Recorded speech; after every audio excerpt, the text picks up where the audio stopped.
terkait SSN gitu, sekolah sisa ngaji, mungkin ini sering saya sampaikan juga ke teman-teman di sekolah ya.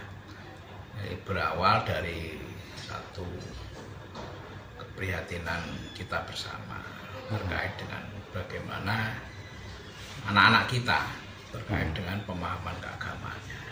Itu yang pertama. Yang kedua,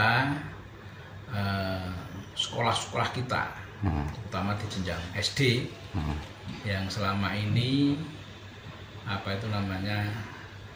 dari sisi penerimaan siswa itu kalah dengan sekolah-sekolah yang berbasis agama. Jadi dua latar belakang itu kita coba untuk rumuskan sehingga muncul program Pak Bupati mendaki ada program SSN ini, sekolah sisa ngaji. Ini juga terinspirasi juga dengan programnya Dinas Pendidikan Blitar, Kabupaten Blitar itu juga ada di sana namanya sekolah sak ngaji. Sekolah sak ngaji ini kita sekolah sisa ngaji. Jadi konsep sekolah sisa ngaji itu yang pertama tadi untuk bisa bagaimana lulusan anak-anak kita, anak-anak kita lulusan SD itu bisa apa. Jadi masyarakat itu nanti punya kayak semacam standar. Oh, nek sekolah sudah lulus SD itu anak saya sudah bisa begini terkait dengan bacaannya, baca Qur'annya, sholatnya dan sebagainya. Lulus SMP bisa seperti apa kan? Jadi ada semacam standar pengetahuan keagamaan ke anak-anak kita. Agama tidak hanya Islam itu? Tidak hanya Islam, semua agama. Oh, ini materi ajarnya itu apa saja, Pak? Materi ajarnya ya satu pembiasaan. Oh ya, pembiasaan. Pembiasaan itu hal-hal yang ya pembiasaan bagus lah, contohnya untuk yang agama Islam ya saya contohkan. Yang agama Islamnya pagi mungkin sholat duha. Nanti pulang dia sudah sholat duha.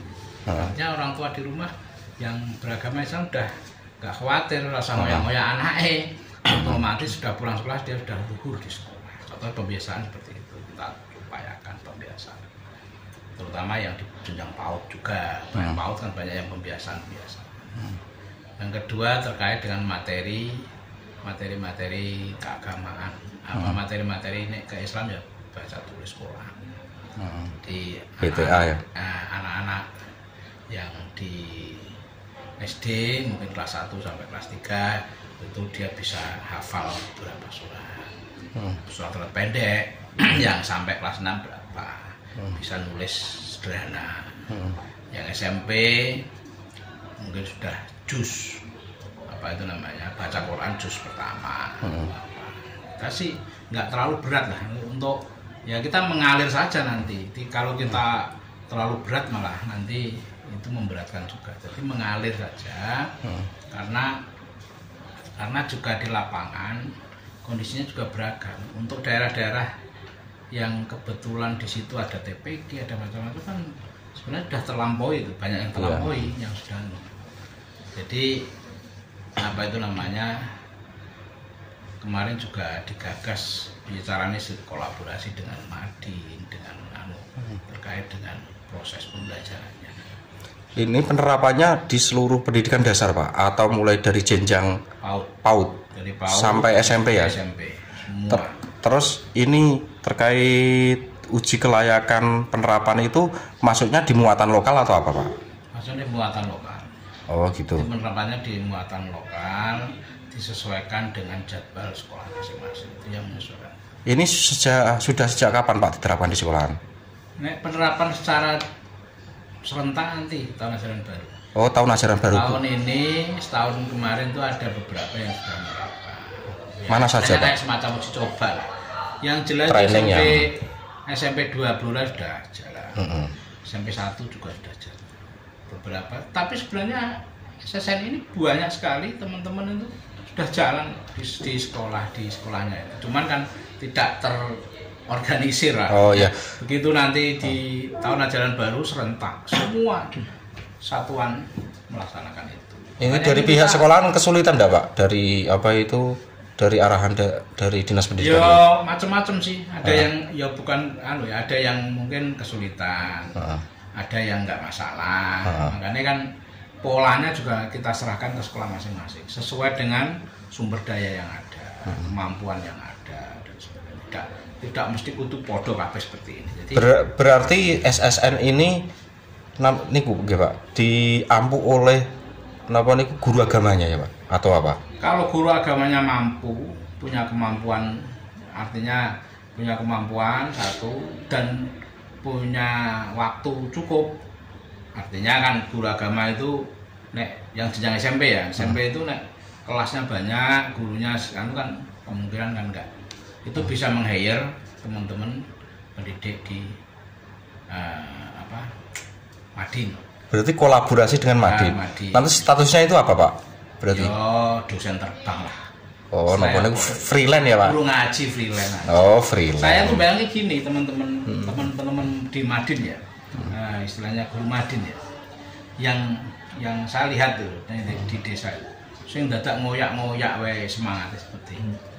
Apalagi ini muridnya ready di suatu ruangan, semangatnya luar biasa. Tidak, artinya semangat mengajarnya itu luar biasa. Tidak hanya sekedar cuan lah. Oh iya, Pak. Ini terakhir harapan jenengan kepada sekolah-sekolah yang menerapkan SSN ini, khususnya kepada gurunya yang mengajar, itu apa Pak?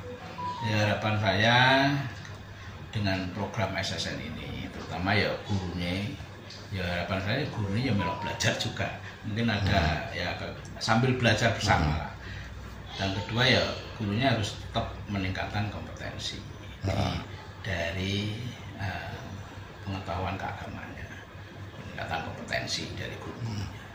Nah untuk siswanya, saya ya dinas pendidikan Pak Pati itu harapannya seperti ini.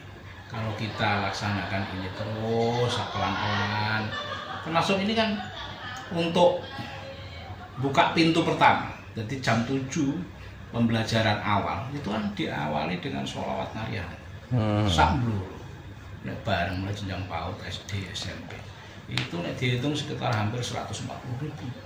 Nah itu moco kabeh. Nah itu harapannya apa, itu bisa noto akhlaknya anak-anak, gampang dikandani dan lain sebagainya. Itu kan harapan-harapan besar lah. Dan ini kan karena ini tahun pertama, saya yakin pelaksanaan di lapangannya juga masih banyak kekurangan. Jadi saya harap ya memang ini kerja bareng, sesarengan gitu. Jadi ada saling mendukung sehingga program ini bisa berjalan. Saya sampaikan kemarin tidak hanya berjalan, harus sukses. Jadi ini berjalan itu di sekolah itu ibaratnya ono gurunya, ono muridnya, ono sarplase, jalan itu. Tapi kan hanya jalan saja, tapi harus sukses. Itu punya dampak yang bagus ke anak kita. Oh iya Pak, ini masih kelewatan. Untuk penerapan SSN kepada siswa atau pendidikan non Muslim itu seperti apa Pak? Yang non Muslim itu sudah kita siapkan materinya, sudah kita siapkan pendidiknya. Kemarin itu ada beberapa yang Muslim dan jumlahnya sedikit kan, minoritas. Beberapa satu sekolah kadang ada hanya 1 atau 2. Itu nanti beberapa sekolah polanya pakai Zoom, jadi gurunya di satu titik. Kemarin itu ada yang dari mana itu, saya lupa, cuman ada. Nah jadi gurunya ini yang ajar pakai Zoom ke anak-anak yang sekolah ini hanya 1, ini hanya 1, ini hanya 1. Nggak mungkin mereka dikumpulkan di satu sisi atau gurunya datangi satu. Karena itu non Muslim juga pendidiknya juga terbatas. Oh iya, oke. Jadi intinya tetap semua agama kita fasilitasi. Materinya mulai tahun ajaran baru ini nggih? Iya, semua mulai tahun ajaran baru. Oke, cukup Pak.